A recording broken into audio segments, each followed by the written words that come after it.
This is why Kenyans aren't happy with Matiangi's arrival back to the country. Alafu tutapata nafasi ya kuongea sisi wote pamoja. Namna hiyo. Asante sana na Mungu awabariki. They say time heals all wounds, but Kenya's political memory is long. And for some, the return of former Interior Cabinet Secretary Fred Matiang'i feels less like a homecoming and more like the intro of a dictatorship that Kenyans are trying to run from.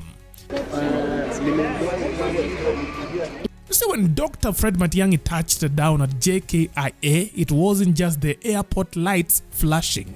It was also the warning sirens going off in the minds of many Kenyans. He might have been greeted with warm handshakes and political whispers about a 2027 presidential bid, but not everyone was ready to roll out the red carpet. For some, Matiangi's return isn't a homecoming, it is a horror sequel. Let's rewind. Back in 2017, when the then President Uhuru Kenyatta shuffled his cabinet after the sudden death of Interior CS Joseph Nkaiseri, Dr. Fred Matiang'i as the acting Minister for Internal Security, Kenyans hoped that the tough-talking, no-nonsense Matiang'i would bring his education sector magic to law and order. Instead, what followed was a dark chapter in the country's security history, one stained with blood, fear, and silence. Ask anyone in River Yala. Actually, don't ask. They are still trying to forget. During Matiangi's tenure as Interior CS, a wave of extrajudicial killings swept through the country like a plague. Dozens of bodies began surfacing in River Yala, mutilated, anonymous, and utterly horrifying. It was sudden that we found his body in Yala Sub-County Hospital. I don't know if this Kenya is a democratic Kenya. I don't know who are killing these people and dropping them to these far hands. It's so sad. The river became a grotesque archive of state brutality. And when the public cried out for answers, Matiang'i shrugged. It is under investigation, he said. On the case of River Yala, as you know, the IG and the DCI sent a special team down there that is working on that matter. As a rule of thumb, when investigations of that magnitude are going on, we don't over sideline commentaries while that is going on. It's a very unique occurrence, as it were, and I need to clarify so that you, our colleagues, understand that, you know, it's not as if 19 bodies were found at once. The calculation is that over several months, we have cumulatively had a number of nearly about 19 or so bodies picked from that place. Then promptly moved on, leaving the nation with questions and grieving families with zero closure. Kenyans are yearning for justice. We want the officers responsible, those who are behind these killings, to be arrested and to be brought before the court for justice to be done. News that 7 more bodies had been found in the River Yala, and this really concerned us because it reflects on what we saw in March, where some 30 or so bodies were found in the River Yala. And we thought maybe the whole thing was turning up again, and we found it important that we come out here and find out exactly what is going on. Fast forward to 2022, just days before the general election. 2 Indian nationals, Mohammed Zaid Samani and Zulfikar Ahmed Khan, vanished. So did their Kenyan taxi driver. But Your Honor, we beseech this court and we beseech the defense. It didn't take long for chilling whispers to turn into full-blown revelations. The trio had been working with then Deputy President William Ruto's digital campaign team, and the abduction allegedly carried out by a killer squad with links to rogue elements in the Directorate of Criminal Investigations, DCI. Are simply politically being hunted And that is why selectively only DCI officers are before you. By 2023, the mystery-turned courtroom thriller, 13 police officers, an NIS operative, and even a KWS warden were dragged to court, accused of orchestrating the grisly plot. An affidavit from investigating officer Michael Kirui didn't mince words. These men were marked for death, and the trigger pullers weren't acting alone. They were allegedly working on orders from above. Are simply politically being each hunted,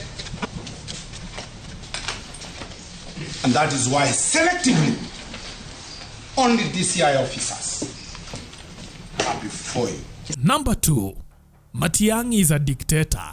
And from now going forward, we will deal with any elements associated with that institution in that kind of manner. If you ever needed proof that power wears a stern face, look no further than Dr. Fred Matiang'i, a man who wielded government authority like a schoolmaster with a cane dipped in fire. We are not in these jobs to be popular. We are here to do the right thing, and I will do the right thing. We must sort this thing out. Honorable members, hapa lazima tukubaliane. We have to sort this thing out. Whether he was steering the education docket or commanding the notoriously rigid interior ministry, Matiang'i had one golden rule: his way or the highway. We will resist this. And sometimes the highway was barricaded too. In accordance with Article 54 of the Constitution of Kenya and pursuant to the powers accorded to me by Section 22 of the Public Order Act. As Interior CS, Matiang'i didn't just enforce the law, he became the law. When Raila Odinga held his infamous swearing-in ceremony at Uhuru Park, Matiang'i didn't just roll his eyes like the rest of us. No, he declared it an attempted coup. We took the decision yesterday to proscribe the National Resistance Movement. It is a criminal organization. It is not a political party. It is a group of individuals who are bent on mayhem and anarchy. And let's not make any mistake or pretenses about this.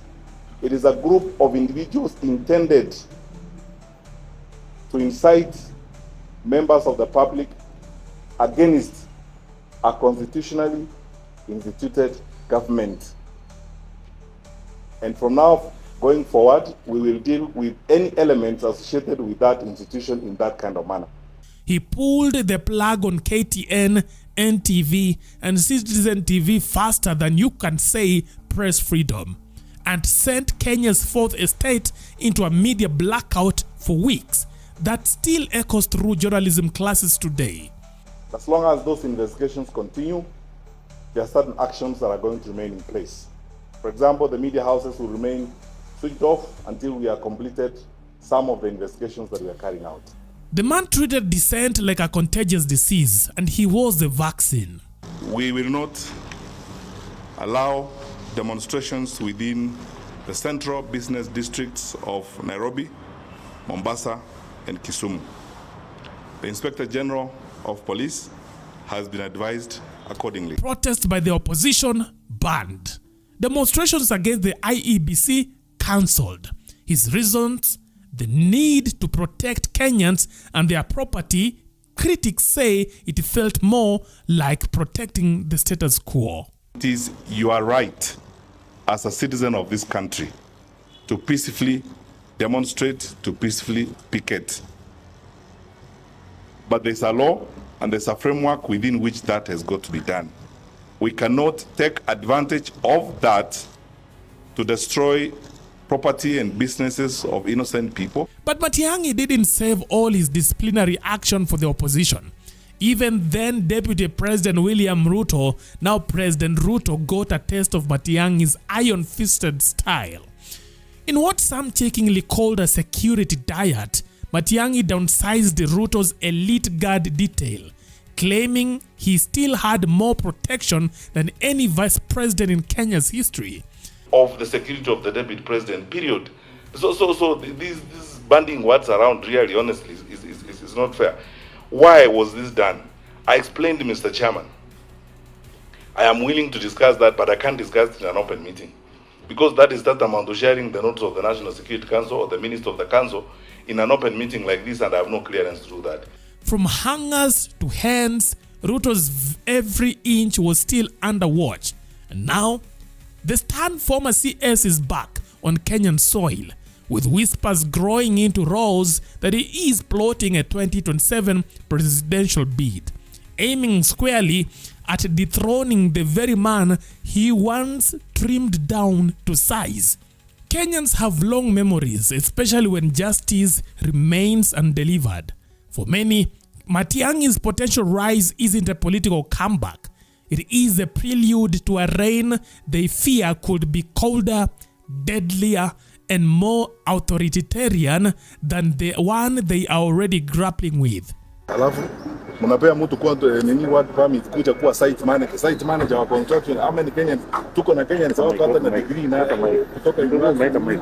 Sasa wewe bwana umekuwa hapa 2013, kazi yako ni manage construction site. So, while he may be back and plotting his path to State House, the road ahead is paved not with applause, but with the echoes of River Yala, the haunting silence of unanswered deaths, and a nation not quite ready to forgive. Anyway, what are your thoughts about Matiangi? Do you feel that he can make a good president? Leave your thoughts in the comment section. That is it for now. Thanks for watching. Let's see you next time. Bye-bye.